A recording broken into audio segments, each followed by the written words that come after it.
नाज़िम, कुछ आम तरीन खबरें हैं आपके सामने रख देते हैं। आगे चलकर आपको एक वीडियो दिखाएंगे जो कि इमरान खान के दौर की है।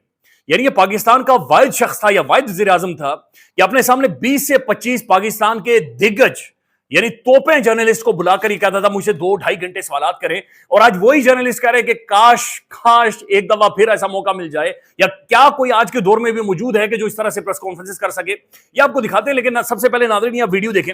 ये शेखुपुरा से वीडियो है। ये बुजुर्ग खातून है, ये आपकी और मेरी मां है। इनके सर के ऊपर दुपट्टा है। इन्हें घसीटा इसलिए जा रहा है कि ये एक बाकायदा से वापडा के दफ्तर में गई और जाकर ये कह रही है कि मेरा बिल ज्यादा आ गया है सर। ये बिल क्यों ज्यादा आया? मेरे घर में सिर्फ एक पंखा लगा हुआ है। और गुर्बत और नाज़िम, पाकिस्तान के अंदर जो आम लोगों के हालात बन गए खौफनाक हद तक, यानी जिंदगियां लोगों की खत्म हो गई। मैं सिर्फ ये आपको क्लिप सुनवाना चाह रहा हूं। ये सनाउल्लाह खान साहब हैं, ये डॉन न्यूज के चीफ रिपोर्टर हैं, बड़ी प्रोमिनेंट शख्सियत है। ये क्या कह रहे हैं कि पाकिस्तान में लोगों को अपनी एक टाइम की रोटी, 3 टाइम का खाना नहीं, मील नहीं, अच्छा खाना नहीं, एक टाइम की रोटी जिससे पेट की आग बुझे, वो नहीं मैसर। ये सुन लें। 1 करोड़ पाकिस्तानी हैं जिनके पास खाने के लिए फूड नहीं है। अच्छा, they are surviving for food के लिए। वो ना उसके पास पैसे हैं ना उनके पास खाना है। नाज़रीन, अंदाजा लगाएं, पाकिस्तान के अंदर लोगों को एक टाइम की रोटी पूरी नहीं हो रही। ऐसे में जो थोड़ी बहुत उम्मीद नजर आ रही है पाकिस्तान की एक नई इमर्जिंग पॉलिटिकल क्लास के अंदर, जिनमें मोहतरमा खदीजा शाह साहिबा मौजूद हैं, उनमें नजर आ रही है एक अनप्रेसिडेंट, एक गैर मामूली वाकया पाकिस्तानी सियासत के अंदर हुआ है। ये रसीद भी बाकायदा से शेयर हुई है सोशल मीडिया पर। और ये हुदैत भट्ट साहब हैं, ये बता रहे हैं कि जो जेल से निकलने वाले कारकुन हैं इफ्तिखार जट, ये जेल से निकले, हेपेटाइटिस हुआ, गुर्दे फेल हो गए, तबाही निकल गई, ये अस्पताल के अंदर दाखिल थे और इनकी जिंदगी चली गई। बहरहाल जब इनकी जो फैमिली थी वो बॉडी लेने के लिए अस्पताल में जाती है, तो अस्पताल वाले कहते हैं पहले 5 लाख रुपए का बिल क्लियर करें, उसके बाद बॉडी आपके हवाले करेंगे। उनके पास पैसे नहीं थे किसी के पास, यानी आप जानते हैं पाकिस्तान में लोगों के क्या हालात हैं। वो कहते हैं कि उनकी फैमिली को मैंने बड़ा बेबस देखा, उनके चाचा को बहुत बेबस देखा।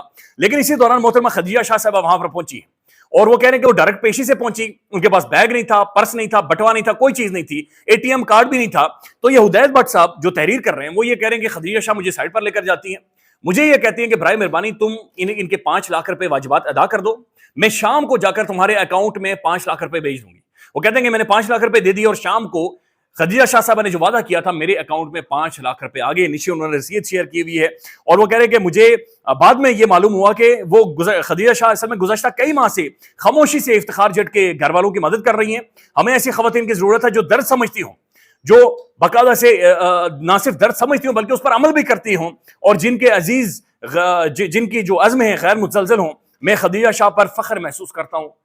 गैर मामूली अनप्रेसिडेंटेड ये वाकया है कि जहां पर खदीजा शाह मीडिया पर नहीं है, टिकटॉक पर नहीं है, आपको ट्विटर के ऊपर रोले नहीं नजर आएंगे, इधर से वीडियो उधर से वीडियो, बैकग्राउंड म्यूजिक लगा हुआ आपको नजर नहीं आएगा।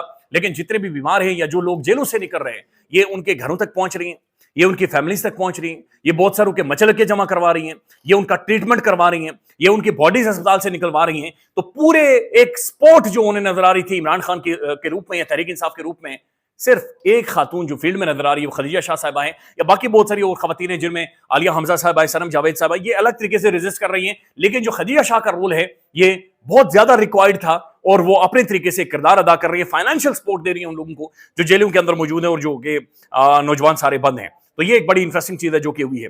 नाज़रीन, एक तरफ ये लोगों का हाल है और दूसरी तरफ ये भी आप देख लें, हुकूमती पॉलिसी में बड़ी तब्दीली आई है। इंपोर्टेड फूड्स, लग्जरी गाड़ियां, कुत्ते बिल्लियों की खुराक, कॉफी, चीज, सनग्लासेस एनके, अमीरों के इस्तेमाल की तमाम तर चीजों पर लगने वाले इजाफी टैक्स कम कर दिए गए हैं। मैं और आप जब बैंक में जाते हैं ना, एटीएम डालते हैं, तो उसमें जो 23 रुपए टैक्स देते थे उन्हें 35 कर दिया गया है। गैस के ऊपर जो फिक्स्ड चार्जेस हैं उन्हें बढ़ा दिया गया है। अंदाजा लगाएं, यानी जो आप एक स्वीट, एक टॉफी खरीद कर खाते हैं ना, उसके ऊपर आप टैक्स देते हैं। लेकिन हुकूमत पाकिस्तान ने, पाकिस्तान की मकबूल तरीन हुकूमत ने यह फैसला किया है और इन्होंने यह सोचा है कि जनाब इंपोर्टेड फूड, कुत्ते बिल्लियों के खुराक, लग्जरी गाड़ियां, सनग्लासेस, यानी अमीर का जो बच्चा है उसके जो एनके हैं वो एनके नीचे ना है, अमीर के बच्चे की जो एनके का टशन है वो बरकरार रहे, उनके ऊपर टैक्स छूट दे दी। गरीब मर गया है, गरीब का तकरीबन 2000 अरब रुपया खा गए, डकार मार गए। फिर चीनी पहले बाहर बेचते फिर इंपोर्ट करते हैं और उसके बाद ये सारी सूरत बनी हुई है। दिस इज हाउ नाज़रीन ये मामलात को चलाया जा रहा है, बल्कि नीचे चलाया नहीं जा रहा, किस तरफ ले जाया जा रहा है।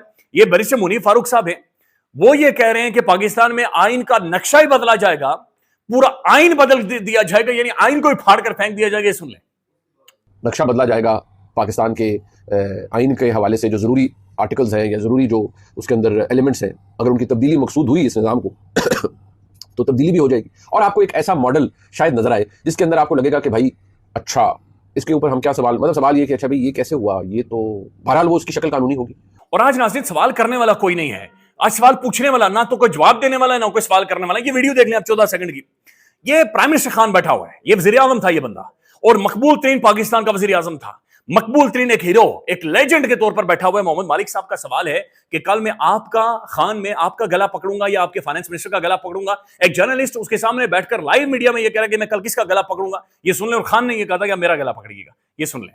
2 months down the road, when the economy is in a problem, मैंने इमरान खान का गिरबान पकड़ना है कि मैंने डॉक्टर बाकिर को ढूंढ कर पकड़ना है कि उससे मुझे कहा जाएगा ये तो बाकिर कर गया, मैं क्या करता हूं? हु इज अल्टीमेट डिसीजन कौन ले रहा है इकोनॉमी?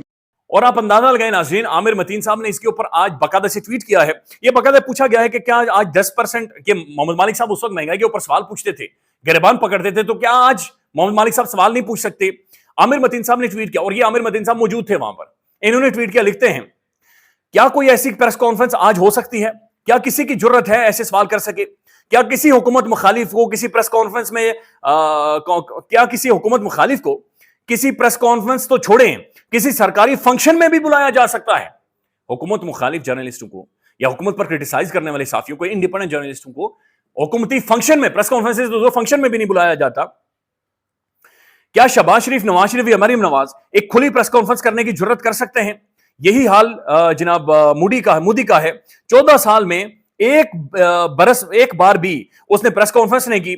सिर्फ गोदी मीडिया है, यहां क्या है, शरीफी मीडिया है या कोई और मीडिया है, लेकिन जो भी पाकिस्तान के अंदर चल रहा है, बहरहाल इंडिया के अंदर ठीक है, उन्होंने कहा गोदी मीडिया है और पाकिस्तान में शरीफी मीडिया है और ये शरीफी मीडिया इसी तरह से चल रहा है। नाज़रीन, अचानक से हम एक शिफ्ट देख रहे हैं और ये क्रिटिसिज्म हो रहा है और ये तनकीद हो रही है और ये मरियम नवाज साहिबा पर तनकीद हो रही है। और ये तनकीद करने वाले लोग कौन हैं? ये कोई आम लोग नहीं है, ये तनकीद करने वाले वो लोग हैं जो कि मरियम नवाज के ज़ाहिरा कसीदे पढ़ते थे, जो कि तारीफें यानी इस तरह की खबरें रिपोर्ट करते थे कि पाकिस्तान की ताकतवर तरीन शख्सियात शायद ये समझती हैं कि मरियम नवाज साहिबा एक बेहतरीन ऑप्शन है और बेहतरीन तरीके से काम कर रही हैं, लेकिन अब अचानक से वो तनकीद कर रहे हैं। तो इसका मतलब यह है कि ये तनकीद खुद नहीं कर रहे, कोई है जो कि नाखुश है इनसे, कोई है जो कि मरियम नवाज साहिबा की कारकर्दगी से मुतमईन नहीं है, कोई है जो देख रहा है कि पंजाब के अंदर लोग बिल्कुल मर गए हैं और रुल गए हैं। अभी अंसार अब्बासी साहब की बाकायदा सी स्टेटमेंट है, वो कहते हैं ऐसा लगता है कि पंजाब एक सूबे के बजाय एक खानदानी जागीर में तब्दील हो गया है।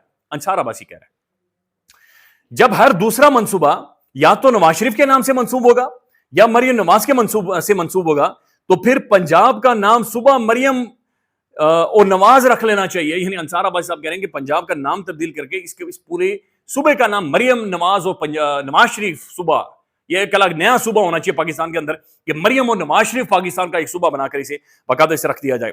एक और नादिर खबर इन्होंने दी है और इस खबर के मुताबिक उनका यह कहना है कि तहरीक इंसाफ की जो बाकी शख्सियात हैं वो मुज़ाकरात की बातचीत कर रही है और मुज़ाकरात की बातचीत इमरान खान भी कर रहा है, बाकी और कोई सिर्फ इन्होंने तो खैर एक एम्फेसिस किया है कि शाह महमूद कुरैशी हो गया, उसके बाद डॉक्टर यास्मीन राशिद साहिबा होगी, लेकिन इमरान खान भी मुज़ाकरात की बातचीत कर रहा है कि आप मुज़ाकरात करें, मेरे साथ करें और मैं उनके साथ मुज़ाकरात करूंगा जो ताकत रखते हैं। और ऑब्वियसली पाकिस्तान की एस्टेब्लिशमेंट, यानी ट्रंप मिलता है तो फील्ड मार्शल साहब से मिलता है, पाकिस्तान के अंदर कोई भी पॉलिसी बनती है, पॉलिसी स्टेटमेंट देते हैं तो मोहतरम फील्ड मार्शल साहब देते हैं।